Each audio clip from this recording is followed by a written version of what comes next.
Hello mga ka-MomDy's! Sana okay kayong lahat. Narito naman po ako ngayon. Magluluto po ako. Papakita ko sa inyo kung paano ako magluto. Again, ang sarili kong version ng paksiw na isda. Sa Bicol, inon-on. So, first po, ilalagay ko ang luya.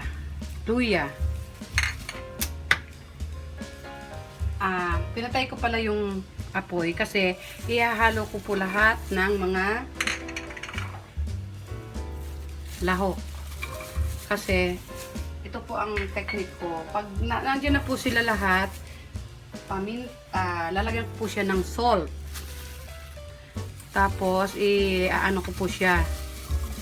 Mix ko po siya sa bawang, sibuyas at luya. So, konti lang po siyang salt. Then, lagay ko po sa ibabaw ang fish. So, nasa ilalim po ang mga sangkap para yung pagkulo ng suka ay lalo siyang mas maluto siya kaysa sa nasa ibabaw siya ng fish. So, ganyan po. Then, lagyan ko na siya ng apoy. Simple lang naman po siya. Then, lalagyan ko na po siya ng suka. Purong suka lang po siya. Hindi ko siya nilalagyan ng water para sarap siya. So, konti pa siyang, dagdagan ko po siya ng konti na suka. Okay, ganyan. Ganyan lang po, okay na siya. Ganyan siya, karami. Tapos, paminta po. So, yung isda po, dati na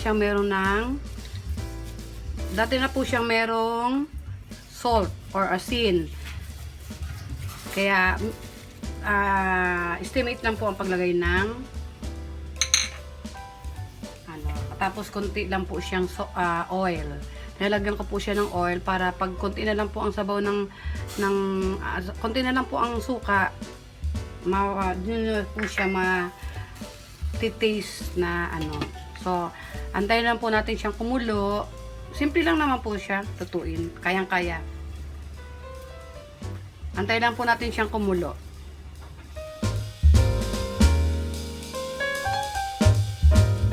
Okay na po siya mga ka-MomDy's. Medyo luto-luto na po siya. So, konting minuto na lang po. Okay na siya. So, lagyan na po natin siya ng sili. Pampabango. Yan. Sili, pampabango. So, nakikita niyo po siya. Medyo oily-oily na po siya. Isa po yan sa nakakapasarap ng paksiw. Yan, medyo may oil. See? Medyo mayapot-yapot na po siya.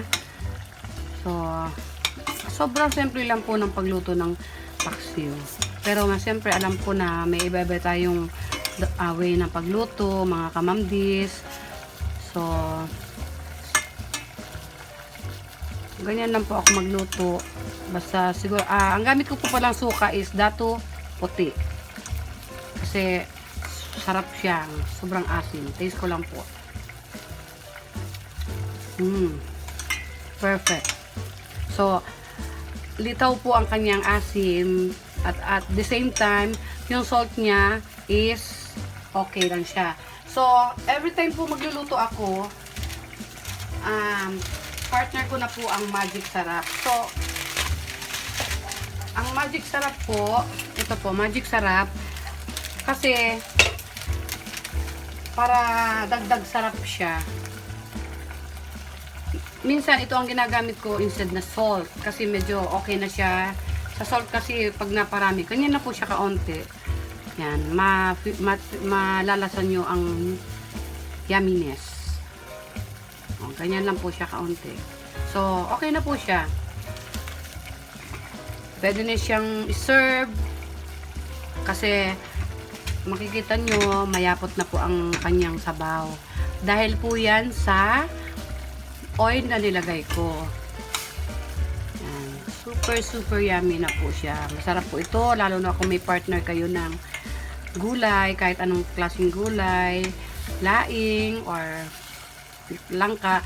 Minsan po, dumadating sa buhay natin na parang wala tayong ganang kumain. So, ganito po, kung minsan, ito, okay na po sa akin ito, tapos magtitimpla ako ng kape, sinasabawan ko ng asukal, tapos ito ay sobrang sarap po, mga ka-MomDy's. I-try nyo po yan. Sigurado masasarapan kayo. Okay na po mga ka-MomDy's, ready to eat na, ready to serve na po ang paksiw na isda. Ang isda na po pala ito ay galunggong po siya. Galunggong siya. Usually, ang gusto ko po sa paksiw ay yung maliliit lang. Pero, para po sa mother ko itong niluto ko para po sa ulam niya. So, maraming salamat. Thank you mga ka-MomDy's. Please like, subscribe, and share to your friends. Thank you very much. God bless.